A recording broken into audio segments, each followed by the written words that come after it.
our magic milk cake. Wow, magic milk cake. Actually, you can. Why is this magic? Because Stand back. Here we go. When you eat it, you'll understand why it's magic. Feel the magic. You'll feel the magic. Okay. Well done. Thank you. Now I'm enjoying. Thank you. Thank you so much. All right.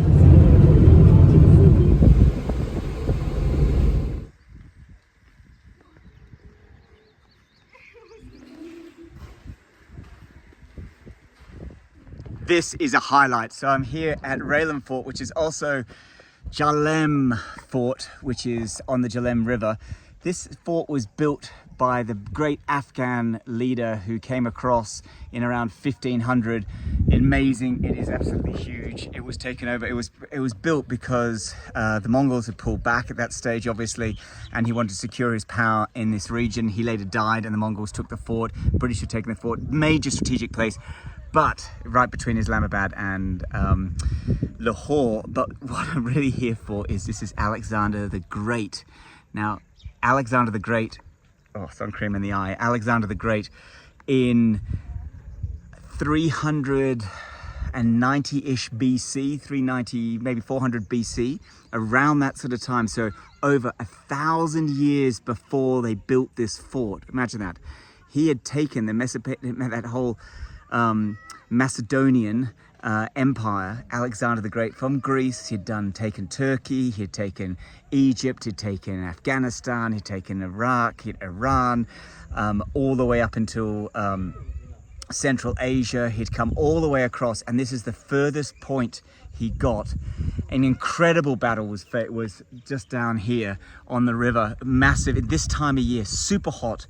Now, bearing in mind that this guy, Alexander the Great, one of my heroes, was 20 years old when he took over the forces. For the next 10 years, he fought his way all the way across to this point. As they said, I heard that he'd been hit by an arrow and he returned back to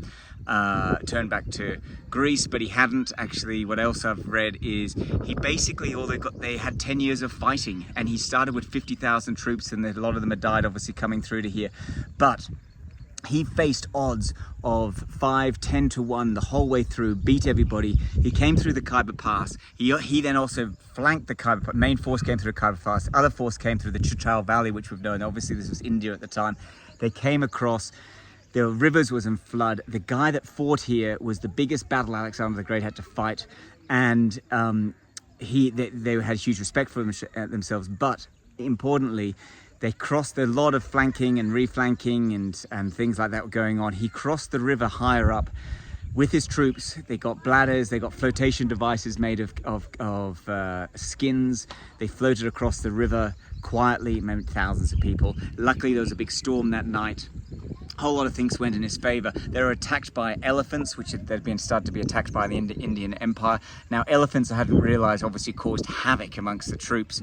But what I hadn't realized, as they were spiked and everything else and running the troops, horrible thing, what I hadn't realized was one of the ways they combated elephants was they would poison the elephants, and the elephants would go mad with this poison, and a lot of the elephants turned around and then ran into their own troops, if you like, their own side, and killed a lot of their own people because they were mad with this poison that they would spike them with. So interesting warfare, horrible, but interesting warfare over 1,000 years before this place was built. Very, very strategically important. UNESCO World Heritage Site. Very glad I come here. It is stinkingly hot. I could not imagine fighting in armor, chainmail and armor. In fact, the leader of the opposition was going to fight until he died, Panias or something. He was going to fight until until the death.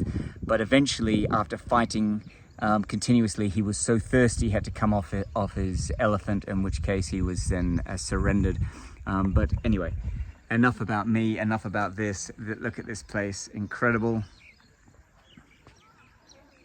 A massive fort with huge, obvious strategic significance, but massive as well in terms of one of the great heroes of our entire life, Alexander the Great. Final point where he came to was this point, 400 BC.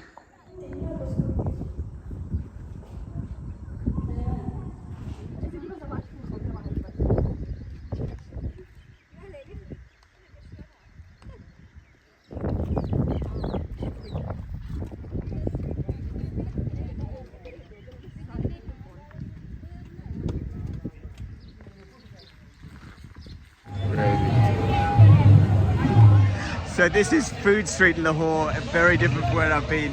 That there is a big sort of palace of dancing. It was reported to be a prostitution place at some point, but now it's this big food central area. Wow, a cacophony of smells, sounds, people, noises, everything.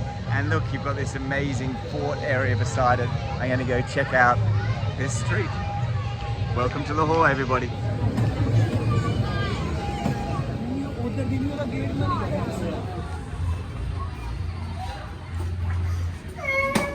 बंद कर दी ना खराब कर दिया नहीं है ऊपर है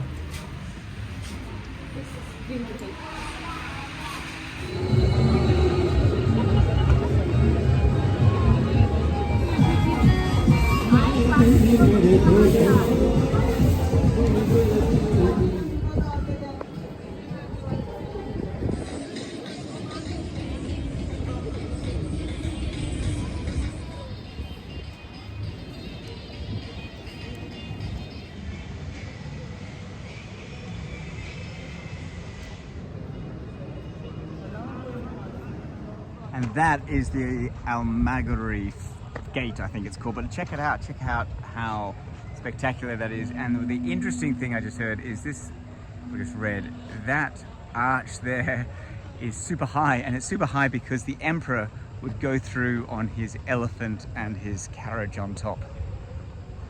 That's pretty cool, huh?